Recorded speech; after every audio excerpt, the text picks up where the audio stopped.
All right, today we're going to dig into a pretty different take on healthy living. It comes from a Swiss company that specializes in something called healthy building biology.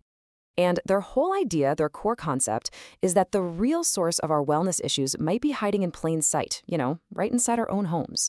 So let's break down what they mean by that. So this is the exact question the source material poses right at the start. It's a pretty powerful hook, right? It's really aimed at anyone who's been dealing with health issues that just don't seem to have a clear cause. The implication here is, well, what if the answer is hiding right where you spend most of your time? Okay, so here's our game plan for today. First, we'll look at the unexplained problem they're talking about. Then, we'll dive into their diagnosis, this concept of electrosmog. After that, we'll see what they claim the impact on our well-being is. Then we'll get into the solution, a path to protection, and finally, what it means to create your own shielded space. All right, let's jump right into part one, an unexplained problem and the symptoms that might be showing up at home. So the company we're looking at, WohnBauBiologie, basically says they're specialists in finding these hidden environmental stressors. Their whole premise is actually pretty simple. If you've looked everywhere else for the root of your health problems and come up empty, maybe it's time to look at the one place you spend most of your life. And that brings us right to their central diagnosis. Let's move on to section 2, the electrosmog diagnosis, and what they call identifying the invisible stressors. So what is electrosmog? Well, that's the term this company uses to describe the constant, kind of overlapping blanket of electric and magnetic fields that all of our modern tech generates. The way they present it, it's not about one single thing, but the total cumulative effect of all the technology we're surrounded by every day.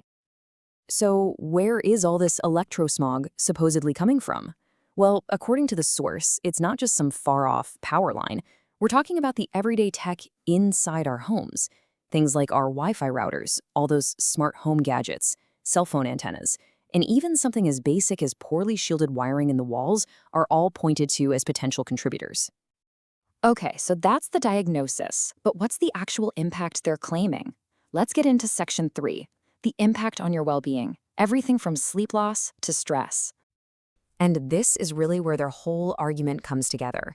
They position healthy sleep as the absolute foundation for recovery and our overall health.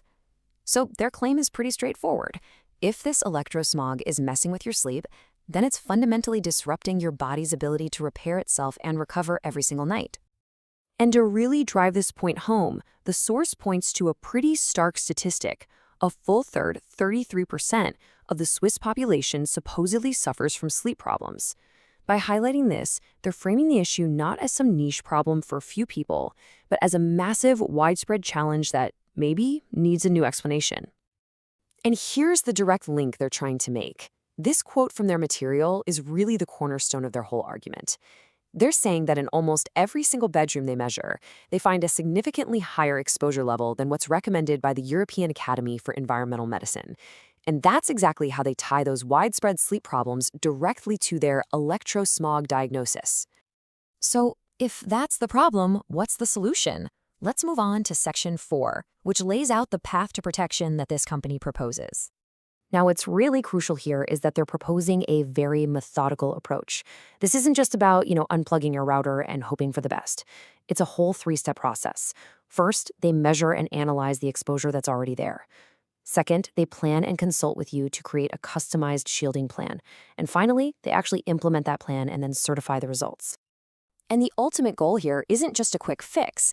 It's to build the protection right into the very structure of the home, whether it's a brand new build or just a renovation. The whole idea is to create an environment that's naturally low exposure, so you don't have to constantly worry about every little device you bring into the house. Which brings us to our final section, the after picture. What's it actually like to live in one of these shielded spaces? Let's take a look at the transformation they're promising. Interestingly, the source doesn't just apply this to homes. They also make a case for the workplace, framing it as a real return on investment for businesses. They draw this comparison. In a standard workplace, you tend to see higher stress and more sick days. But in what they call an optimized or shielded workplace, they claim you get more relaxed, focused people and a real boost in productivity. But really, it all comes back to the home, and specifically, the bedroom. The ultimate promise, the end goal, is to transform your sleeping space into what they call in German a Wohlfühl-Oase, which literally translates to an oasis of well-being. Basically, a personal sanctuary that's been engineered for perfect rest and recovery. Okay, so let's quickly recap the key takeaways from this source material. First, this idea that your unexplained symptoms could actually be linked to your home environment. Second, they point the finger at electrosmog from all our tech as the primary cause. Third, their solution isn't random. It's a methodical approach. Measure, plan, and then shield. And finally, the ultimate goal is to create a genuinely healthy home that actually promotes your well-being. And so we'll end with this final question, which really gets to the heart of the whole perspective we've just deconstructed. It's a challenge to the way we usually think about health, asking us, what if the key to your health isn't just in you, but is all around you, in the very space you call home?